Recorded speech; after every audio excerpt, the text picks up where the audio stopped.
Hello and welcome back to After the Whistle Sports Podcast. I'm back again with Jonathan. Um, we're gonna do something a little bit interesting this week. I'm just gonna start off.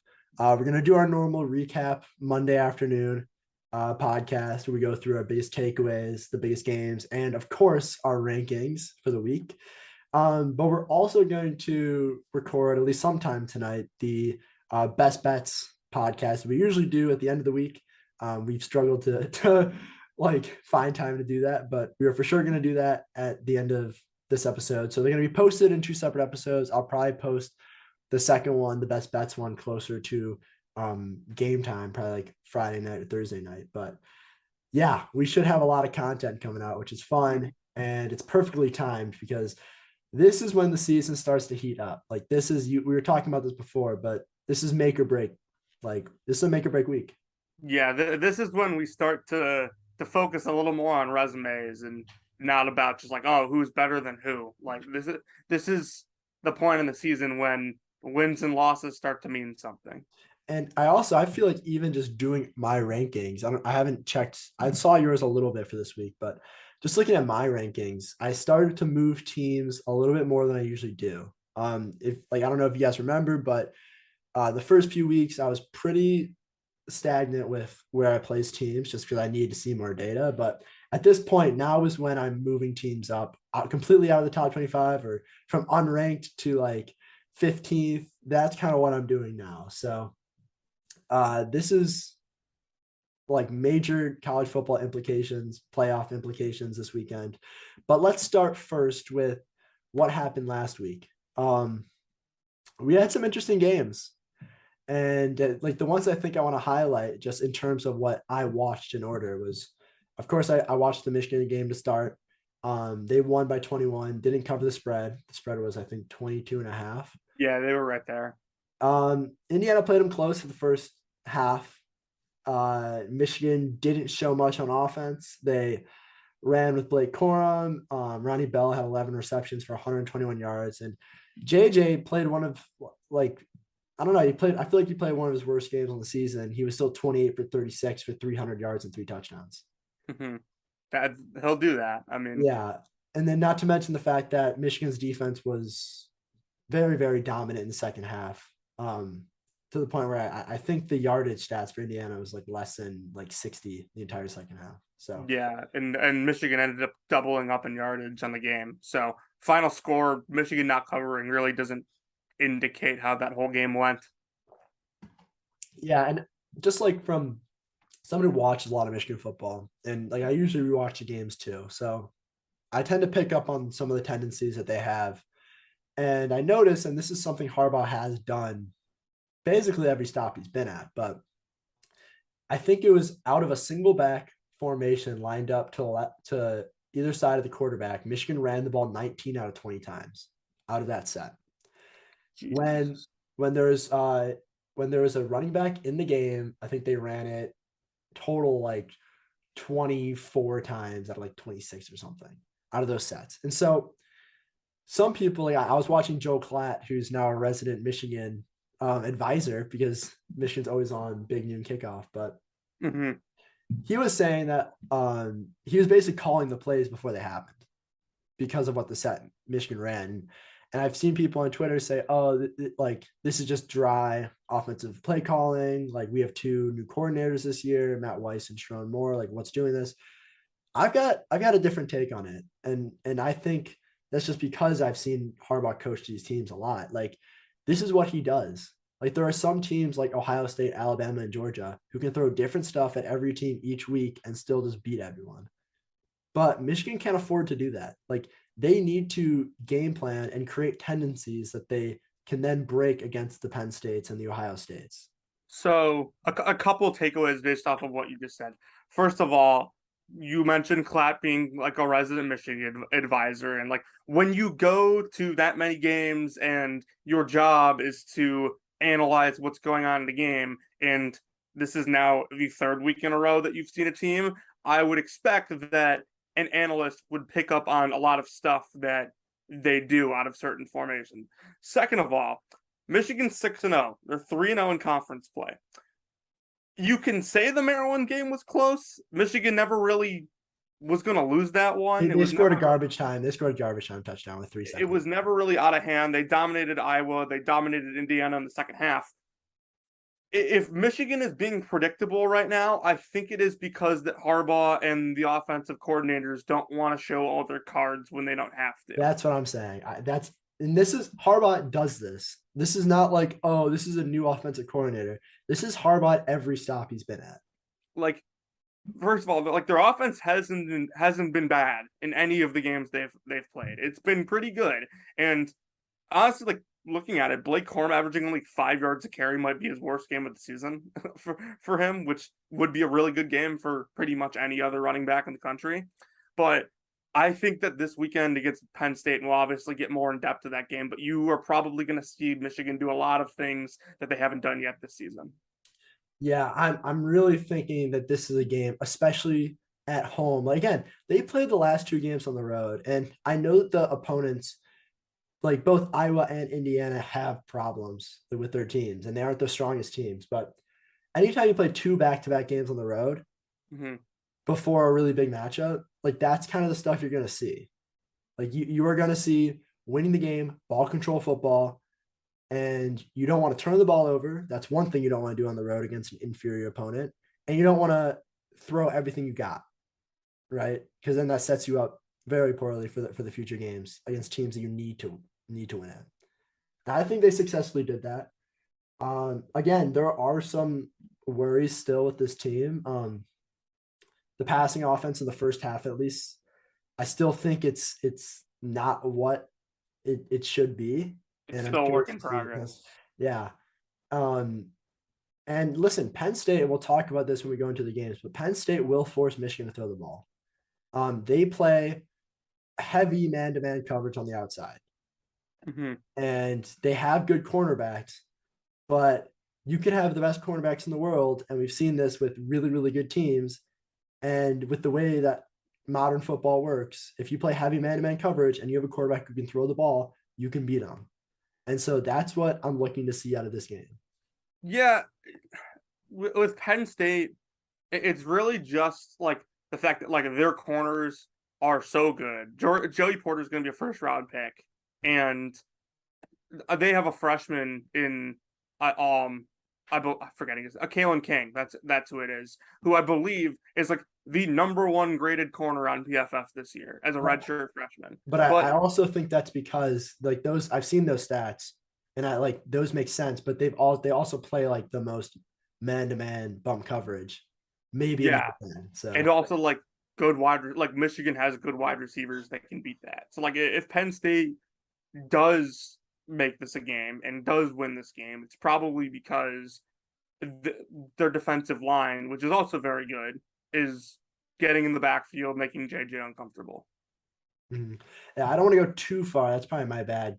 Trying to go through the games in the future, but let's move on. There were a couple of scores that were definitely interesting, and a couple of games where I thought needed to be highlighted, especially on this podcast. And as I was watching this game, I was thinking of what you would say. What would you say about this? Because Texas A&M had a chance to beat Alabama minus Bryce Young. So Bryce Young did not play, which is necessary to understand. But another year, A&M like could have toppled Alabama, and it wasn't due to the fact that A&M played very well.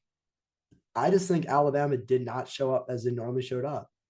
Haynes King was 25 for 46 with 250 yards, 2 touchdowns. And they almost beat Alabama. They were 2 yards away from beating Alabama. Are you worried?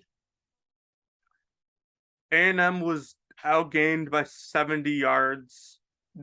Bama turned the ball over 4 times. A&M was 5 of 17 on 3rd down and nearly won the game against the backup quarterback, I might add. A&M fans trying to spin this as progress. I'm going to start with the A&M side. A&M fans trying to spin this as progress was really comical, because they did not play well. And like, say what you want about how poorly Bama played, because they did play very bad, but if Bryce Young is in there, it's just a different game. Like I don't. It's kind of the same thing that I kind of feel. And Milroe didn't play very well, but even against Arkansas when he did play well, it's kind of just the feeling that I get when DJ was playing when Trevor Lawrence was out with COVID for Clemson a couple years ago. It's just a different game. Like Milroe can play as well as he can, and Bryce will be better. And simply put, like Bama could be in trouble in a lot of games if Bryce Young isn't out there.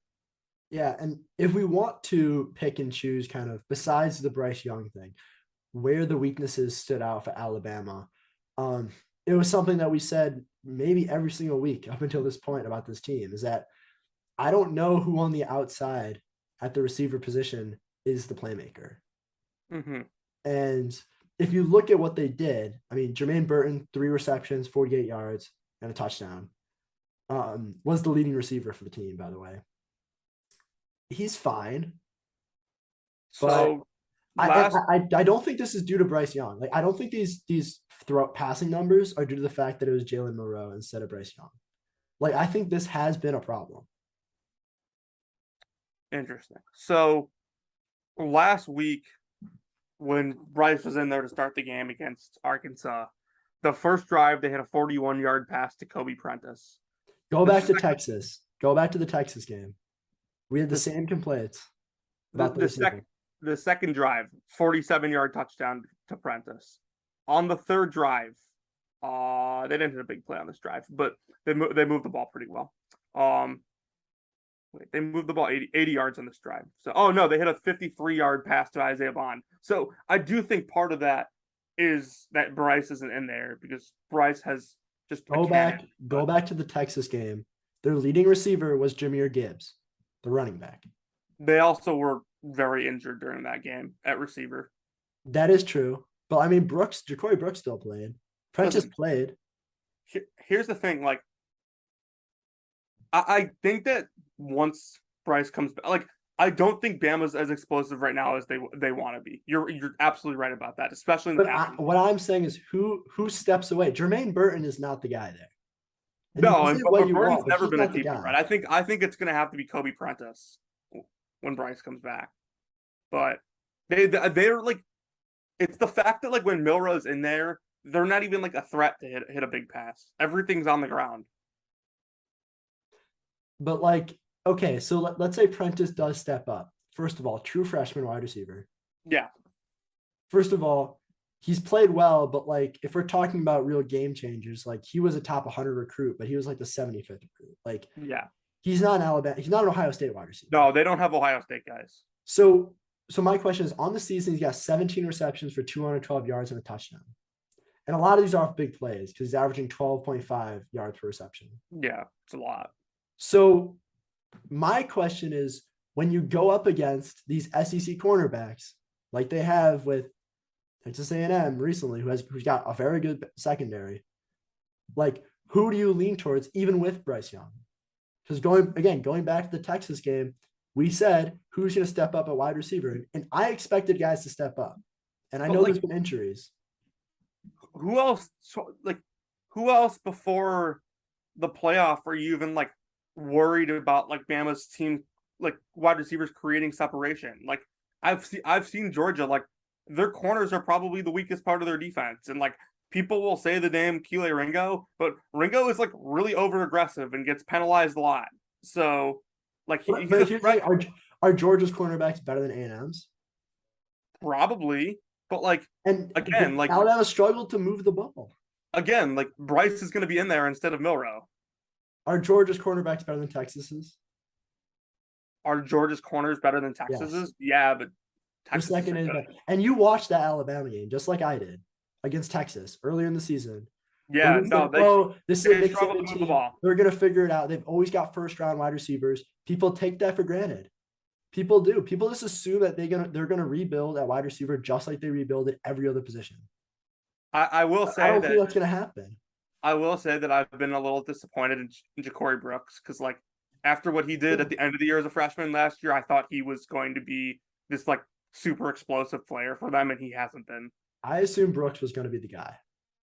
That's He's not. personally, I assumed he was going to be the guy. But listen, I don't know if this is Bill O'Brien. Just again, we talked about coaches kind of keeping their stuff um, until they get to like the bulk of their schedule later in the year. But like this is not the Alabama offense that we've seen recently. It's just No, but like I also think like their line of scrimmage on both sides is so good that like they don't have to be like this overly explosive team to win a national championship this year. But at the same time, like it certainly would separate them if they could figure this out. I'm curious to see because I do think Tennessee will score points. Tennessee's a super explosive team, and They will score points, and their offensive line's good. Yes, so. And I assume Bryce Young is going to play.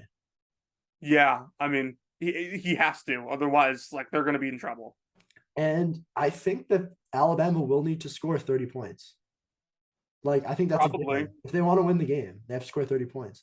Like I'm nervous. I would be trust me. If I was an Alabama fan, I would be nervous because I don't think they rebuilt at that position. I talked up the LSU defense all offseason, all the first 6 weeks of the season.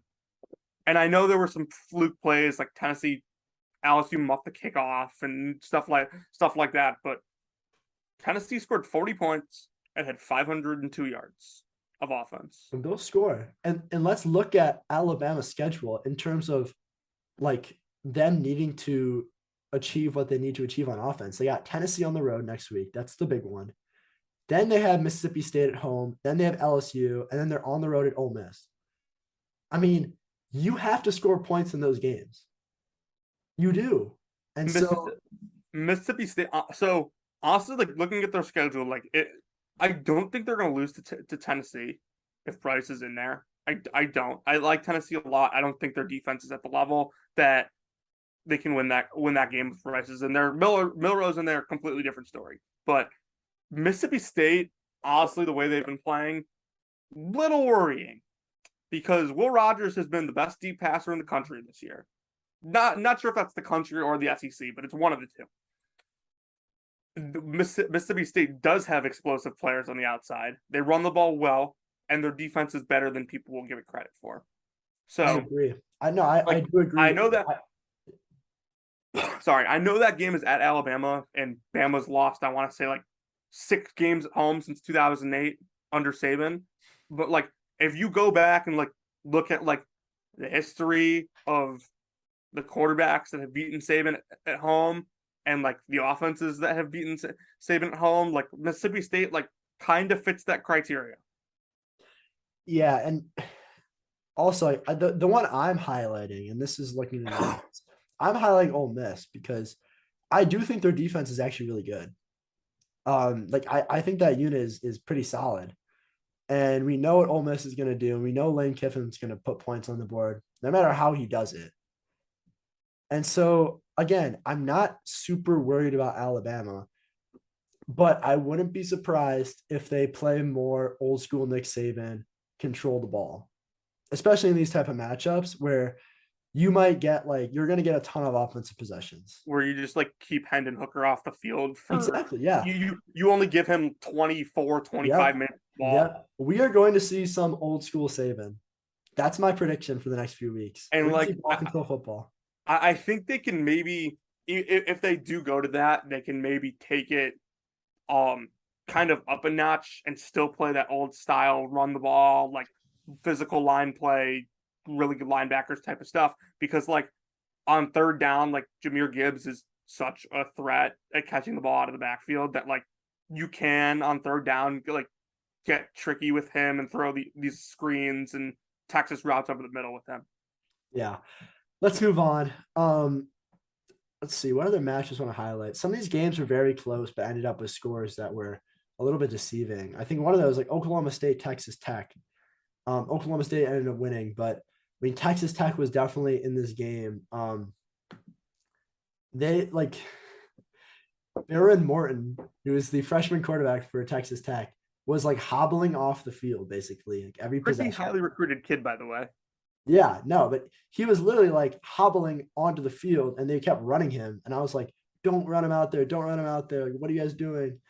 But he threw for, I mean, he was crazy this game. Um, he threw 62 times, which is nuts. And they ended up playing. Aiden O'Connell stuff. Yeah, they played Oklahoma State really close, but they lost. So um, it did actually answer my question though. Because remember last podcast we were talking about how good is Texas Tech? Remember that? That was our whole debate because we were talking about Texas. I don't think they're this like super great team, but like they're going They're to pretty give solid. everyone, Listen, they're going to give everyone in that conference a tough time. they could have beaten Oklahoma State. They This is on the road, second, they could have. this is the second week in a row that Oklahoma State's been outgained by nearly 100 yards. I don't think they're as good as people are telling me they are. I agree, but until they lose, it's hard to. This is kind of like I'm like so like almost like not used to seeing this. This is like a like vintage like Mike Gundy team. Like it Yeah, just score at will, and like I cannot believe that their offense is this good with Spencer Sanders in there. Like I just like he's just not like an Oklahoma State quarterback to me. yeah, And like maybe that's why I'm lower on them than I feel like most people are. That and they arguably could have lost their last two, but their schedule coming up. I don't know if you've seen it. Brutal. They have to go yeah. to TCU, Texas at home, to Kansas State, to Kansas. I'd be pretty Yeah. shocked. I see I'd a be few pretty shocked. losses. I'd be pretty shocked if they don't go 2-2 in that stretch at best. Let's go out west real quick. UCLA, Bruins. the Bruins, man, I mean, they pretty handily beat Utah. Again, the score, this one I actually think is closer. They won by 10, but I think it's closer than what the game really was, honestly, just by watching the game. I mean, Dorian Thompson Robinson was really, really good. He was 18 for 23 for 300 yards passing and 4 touchdowns. That's not to mention what he did rushing. So, Hmm. uh, On the season, by the way, Dorian Thompson Robinson has thrown for 1,500 yards, 15 touchdowns, 2 picks. On the ground, he's averaging over 5.5 yards a carry and has 4 rushing touchdowns. I don't know if this guy is going to be in the Heisman conversation, but there are definitely some upcoming games for UCLA that can get him into it. yeah, and listen, if you are into betting and you listen to our Pac-12 preview that I did with Jack, and we went and looked at the plus, what was it, like 10,000 odds that Dorian Thompson Robinson was gonna win the Heisman, and we said, wow, that's something you should look at for sure. And yeah, he's him. He actually is him. Like, Chip's done a very nice job developing him. He's gotten better every year. I've never seen a quarterback get this much better from his 4th year to his 5th year in my life. Yeah. It's crazy. Also, we were looking at this in the preseason. I don't think I asked you this before, but is he the first quarterback to start like every like to be a Every starting possible quarterback game, in 5 like years? Yeah, every possible game for the same school. Like 5 years in 5 years. I mean, has he not gotten hurt like at all in 4 years? I think he has. No, he's been there. Hasn't he been there for 5 years? He has his COVID year. I think this Yeah, is so his COVID this year. is his senior year, right? Because he was. I No, want to this is see. his. Hold up. This man was in the. Wait a minute. He's a senior. Is he not a super senior? I don't. No, he is. He is. His first year was He's a 28. fifth year. He's a fifth year quarterback, Yeah, he started as a freshman. but he's a 5th year quarterback with no redshirt year. That's the Yeah, stat. I mean, he was a true freshman. Yes, and he played as a true freshman. Yeah, He and like played UCLA when he was a freshman, a sophomore, and what did they play like 4 games his junior year? Still, Like I'm gonna count it, and senior, well, yeah, I mean, like 5th year. last year UCLA was pretty good, and I said before the season that they're going to be pretty good. I think I was honestly a year early on this team. Yeah. Like they are super efficient on offense. Honestly, like if Blake Corum is the best running back in the country, the second best one might be a former Michigan running back, Zach Charbonnet. Charbonnet. He's amazing. He's good, man. He's good. He was gonna be the RB3 on the Michigan team last year if he didn't transfer out. Yeah, and good move by him. Yeah, smart. What he's doing this year is pretty incredible. Yeah. By the way, 7.1 yards to carry. By the way, if anyone wants this trivia for Dorian Thompson Robinson, I have statistics here that says that he did start games at quarterback in 2018. So if that's true, I think he's the first player in college football to start at quarterback for 5 years at the same school. Yeah, I mean, So a little trivia. because like in order to get that fifth year, like you would have to have a COVID year because I don't think you if you want to play a fifth year without a COVID year, you have to grad transfer. Exactly. So, yeah, I mean that's probably right. Dang, that's a good stat. I like that one. That's Yeah, crazy. that's funny. I'm That's gonna use crazy. that. All right, let's move on. Anything else we really want to touch on? I mean, South Carolina, Shane Beamer beat the frauds, Kentucky. Thank Uh, God, dude. I want I don't have it, but one of my friends has like Kentucky under 8 wins on the year, and they started 4-0, and I'm like, I keep telling them like you'll be fine. Like they're gonna start losing. yeah, They're really not efficient. Their offensive line's terrible, and they're really not great at any position. And like I don't want to compliment Will Levis, but like the backup quarterback is just so much worse than him, which I like don't even know how that's possible. yeah. Some other scores: Kansas State won in an absolute shootout, 10-9 against Iowa State. Um, Terrible football being played down there in the Big 12. Like that's all I'm gonna say. Uh, we had TCU beat my beloved Kansas Jayhawks. Oh no, now they're your beloved Kansas My Jayhawks. beloved Kansas. Honestly, just because you don't like them, they suddenly become a team I want to root for. I ranked them this week, so we're Nice. done. We're done with that Yep. And for then the we moment. have one more game I want to get through is Washington lost to Arizona State.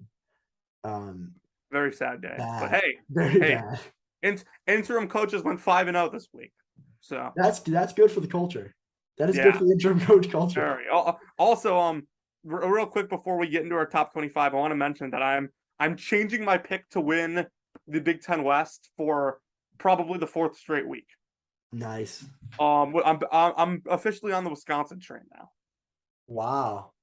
So you really lean into the interim head coach. No, I am, and honestly, like they get Minnesota at home. The game at Iowa doesn't look too tough anymore. Maryland could be kind of tough, but this was a team that got blown out last week at home against Illinois. But they're now more than a touchdown favorite at Michigan State this week. Well, Michigan State, they screwed up all the rankings. That's what Michigan State did. Dude, they made us overvalue all these teams. Yeah, I know. And now these teams are starting to lose. Like, how does I'm kind of Washington worried that lose? I'm too high on Minnesota because of it. How did Washington lose to Arizona State? That is It Michigan State's gonna finish 3-9. This is hilarious. is Michigan State the worst team in the Big Ten this year? Well, here's the thing: like, are they gonna beat Rutgers and Indiana at home? I I don't know. I think I don't think they will. I think they split. I think they lose to Rutgers, man. I think they lose both. Dude, we were talking. Dude, Big Game Boomer was talking about like top 5 Michigan State, and now like Sparty Nation's just like hoping for a split at home against Rutgers and Indiana at the year. This is why you don't pay coaches who've historically gone 15 and 16, $95 million. And like were outplayed in like 70% of their games last year. They should have lost to Nebraska. That should have been the red flag. Listen, I'm not paying a coach if they like scrape by Scott Frost, which is like almost every team. But like, hey, Ohio State like barely scraped by Nebraska last year. Same with Michigan. Same with Michigan. So still, man, still. But the way Michigan State won that game was because Nebraska's punter punted it to the wrong side of the field. yeah. So whatever. Nebraska, they won this weekend, so I think they did. Nebraska check on that? Yeah. Yeah, no, they beat Rutgers. They came back. Nice. So was that Mickey 14-13 win in Piscataway. Nebraska is tied up atop the Big Ten West. So I would love to see Nebraska win the they're also 2 touchdown dogs at Purdue this week. So you never know, man. Okay. Let's get on to our rankings. This has been probably one of my favorite segments just because I feel like at this point in the season we've started to separate some teams and we've had some different rankings here. So I'm gonna start it off, change it at the top. I've got Ohio State as the number 1 team in the country. I think that this is the correct play. Like they haven't struggled at all. They've been really strong. Alabama and Georgia have both shown some weaknesses. And I know Bryce Young is injured. That's partially reflected in the ranking. But Ohio State 1, Alabama 2, Georgia 3, Michigan 4, Clemson 5. All right. So for the the fourth straight week, maybe there's a change in my top three. So Ohio State is 1, Alabama is 2, Georgia is 3, Tennessee is 4, and Michigan's 5. Tennessee's playing too well not to get the credit. Yeah, no, I'm fine with that. I've got no issues with that. Again, like I need reasons though. I at least in the top 5 or top 10, like it's hard for me to move teams down. It's like it's easier for me to move a team up into the top 10 than it is for move a team down from their current spot, unless they show me something that I think that they played worse than what they're normally doing. One of these weeks, I'm just gonna like completely change my rankings very randomly, and like it'll just be the week I just like to decide to start putting like more emphasis on like what your resume is. Yeah. Like actually like ranking teams how I would if I was like putting teams in the playoff. Yeah. Yeah, no, again, I'm fine with that ranking. Only main difference is the Ohio State and Tennessee jumping up. So that checks out. I mean, I got Tennessee 6, UCLA Bruins at 7. This is a huge jump for me. I got USC 8, and yes, it was purposeful that I put UCLA above USC. I think that they've played better, and I think that they have a much better resume to this point. But that'll work itself out. So there's no real issues there. Same with Oregon at 9, and then Penn State at 10, who Penn State to me might be the most fraudulent top 10 team we've seen. I really don't think they are I don't think both their resume or their play has been good enough to be top 10, but I can't put any other teams there. They're just inconsistent offensively, like very inconsistent. And Yeah. they are better than they were last year, but it's still not like fantastic. Uh-uh. So 6 through 10 for me: 6 Clemson, 7 USC, 8 Texas. They're back, folks. They are. Texas is back every week, every other week. No, they are back. They are fully back. 9 Oregon, 10 Penn State. Okay, I'm very similar to mine. I personally have UCLA higher, but I mean, this stuff works itself out. Like, I don't think there's any problems with the Pac-12 teams being ranked the way they are currently. I was thinking about this earlier this week or earlier today, I guess. Are we giving Oregon maybe a little too much credit for beating what is not a very good BYU team? I think so, but you got to remember that I think we were really undervaluing Oregon due to how they played Georgia. Mm-hmm. And like I don't think like the way that they've been playing, I think is a lot better than what they showed against Georgia. And I had them pretty highly ranked in my other rankings preseason. So like they keep winning. So I'm gonna keep trying to bring them up to the point where they were at on my rankings before the season started. And like they keep looking pretty good. So yeah, I still listen. I still think UCLA is gonna beat them in a few weeks. That's an interesting dynamic in that game. Both teams coming off a bye. The game's in Eugene. Oregon on paper obviously is better, but that's just it's one I feel just like Bo Nix could like stupidly turn the ball over and like UCLA could win it. Yeah. Like, and UCLA's got a linebackers. They've got cornerback. They got a secondary. They got linebackers. The idea that UCLA is just Dorian Thompson-Robinson, Zach Charbonnet is very absurd. Like, I actually thought that they're a very well coached team. Maybe Chip Kelly has finally figured it out. Oh, Chip's good. Chip had it figured out last year. They just like when he took over the program, Jim Mora left it in such a mess. Like they had like a year when Chip took over where like he was like, what do you allowed 85 scholarship players? I want to say they had a team where like had like 70 scholarship players. Like they weren't using like more than double digit of their scholarships. Yeah. And so to me, I think that's fairly interesting, but I'm going to move on to the rankings. I got 11. I got Oklahoma State coming off of a big win again. I've got Texas at 12, Texas is back, folks. They keep winning. They'll keep going up the board. Like this is a team where I said before, it's harder for me to move teams down. Like if Texas keeps playing the way that they play with Quinn Ewers, they will go up into my top 10. Like no doubt. They will go up to my top 5 if they play that way. Mm-hmm. Um, I've got Wake Forest at 13, Mickey Mouse offense. We know how that is. They run the offense that we're going to see Alabama start running in the next 4 years, and no one can stop it. And then we got TCU at 14, big win against Kansas. TCU is as a program in general, they're so interesting. Like, I don't think that Max Duggan's like that good of a quarterback. No, Yeah, but Sonny Dykes made him a good quarterback. yeah, I know. Yeah, every time I watch him, he's like better and better. And like there's such a weird team. Like they beat SMU by 8. They beat Colorado, a very bad Colorado team. I guess like by 25. But like that team's terrible. So like my thought process with TCU is they brought in a coach who's like an innovative and out of the box thinker and put him with a quarterback that has a really unique skill set. And teams haven't quite figured it out yet.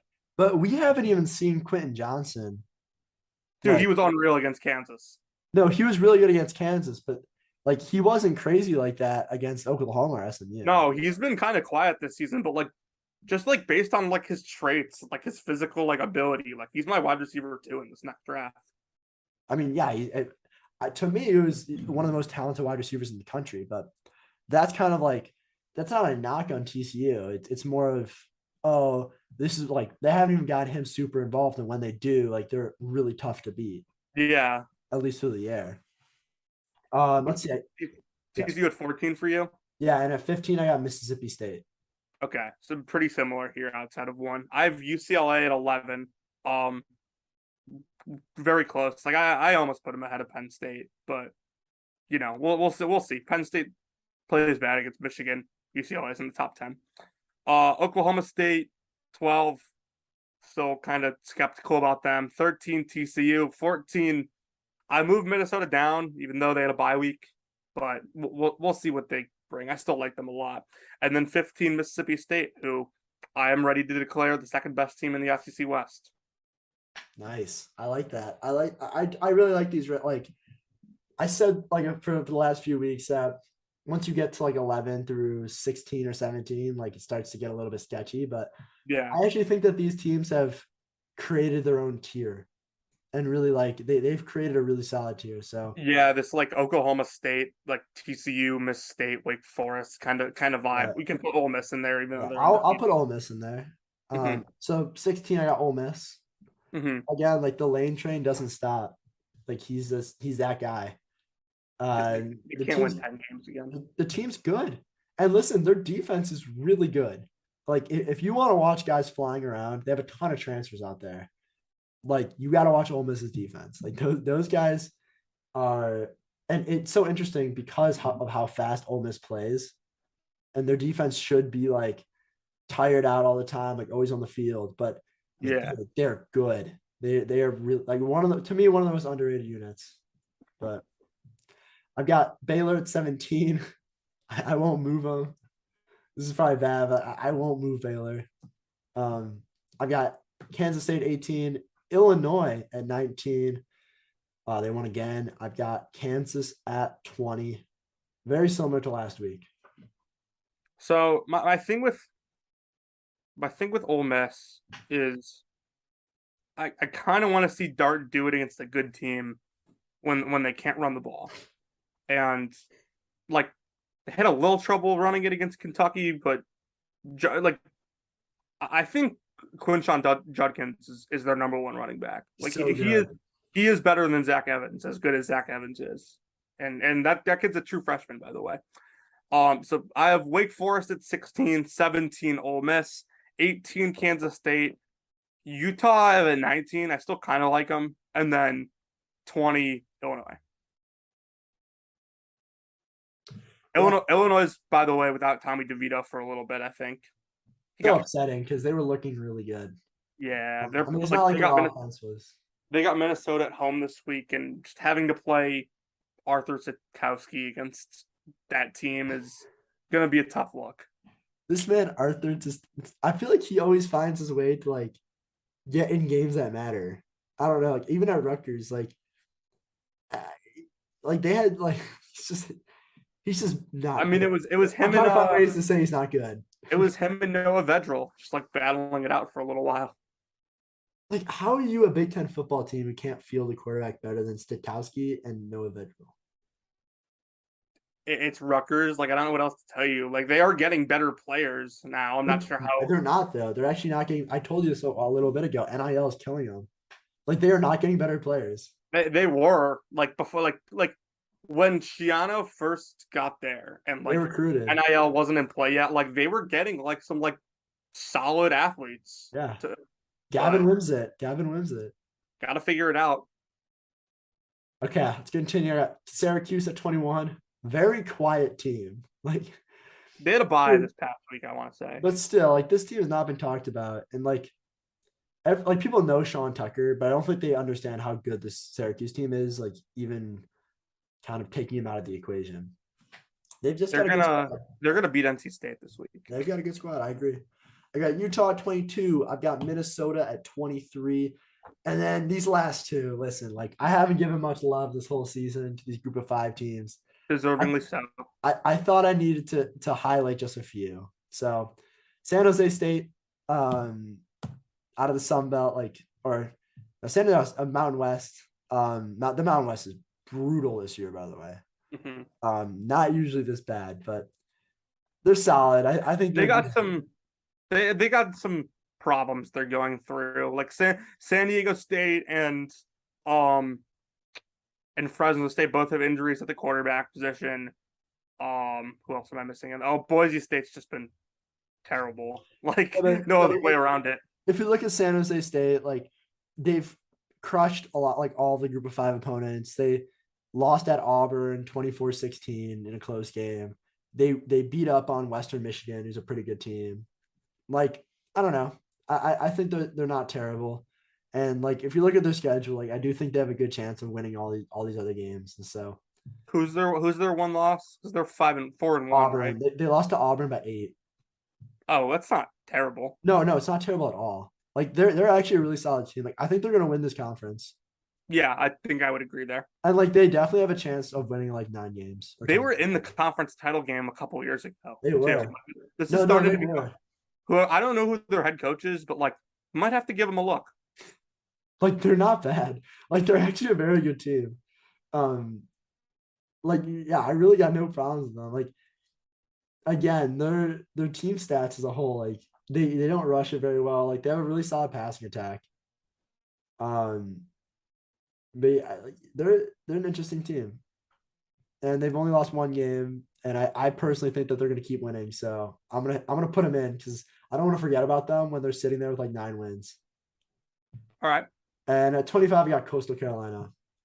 Very similar reasons, but they're actually like pretty good. So dude, I kind of watching them for me is like a love-hate relationship. Like their offense like works so well at the group of 5 level, but like I'm interested to see how that would work if Chadwell got a Power 5 job. Also, by the way, the AP voters ranked the wrong Sun Belt team. They ranked James Madison better than James Madison. Yes. Well, like here's the thing, like, and it's stupid. Like James Madison isn't eligible for the postseason. They can't play in the Sun Belt. No. And I get that, and I have a ton of respect for James Madison, but Coastal, like if you're gonna rank a team like that, like Coastal's better. You should just rank Coastal. Got to give respect to the Dukes. So I also ranked the group of 5 team this week. My first time since week 2. So I'll go through my final rankings. 21, Kansas, not the group of 5 team I ranked. They're good.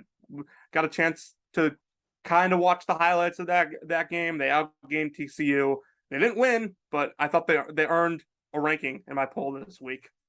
22 and 23 just like pained me to rank these 2 teams. Notre Dame's probably one of the best 25 teams in the country right now. They've sort of figured some stuff out and controlled most of the game against BYU this past weekend. I have no idea why I put Purdue at 23, other than the fact that they just won on the road at Maryland and beat Minnesota the prior week. Like, I don't think they're good, but like they kind of earned it the last 2 weeks. And then 24 Syracuse would be higher if they didn't have a bye this past week and won an actual football game. And then 25 UCF, who I think is probably the leader in the clubhouse right now to get the group of 5 spot in the New Year's Six. Yeah, I'm fine with that. These are fun rankings. We have a bunch of teams who haven't been ranked yet, and it's cool to kind of reward these teams instead of rewarding really mediocre SEC teams. We had a ton of teams in our composite rankings this week that were receiving votes, like way more than usual. Yeah, no, we got A&M in our composite, which if you guys don't know, it's just combining our rankings, both of our rankings, the AP poll, the Sagarin rankings, and the FBI. I might I'm thinking about next week. I don't know if I can get access to them, but I think if I can, I might add in the SP plus rankings. Yeah. Into this, which I think that's Bill Connolly who does those. Yeah, and those rankings are kind of weird though. Still, we haven't played enough games yet. Like those, there's some interesting teams. They have Texas in the top 5, so I'm okay with putting the poll in. Yeah, no, it's very interesting in teams that received votes. So, no. By the way, interestingly enough, no votes for North Carolina this week. Wow, yeah, total. The current, the only undefeated team in conference play in the Coastal Division right now. Yeah, and I don't know. Is that the Mac Brown curse or what is this? That's the when the offense playing against us does something good, we don't know how to play defense anymore. Yeah, that checks out. Okay, I think this is gonna wrap up the first of our 2 podcasts for this week. Really fun recap. Again, we'll have one like literally right away after this. So I'm probably gonna post this one tonight. We'll get to the other ones. You'll hear the other ones next week or later in the week. But again, thanks for listening and be on the lookout for the next one. Bye.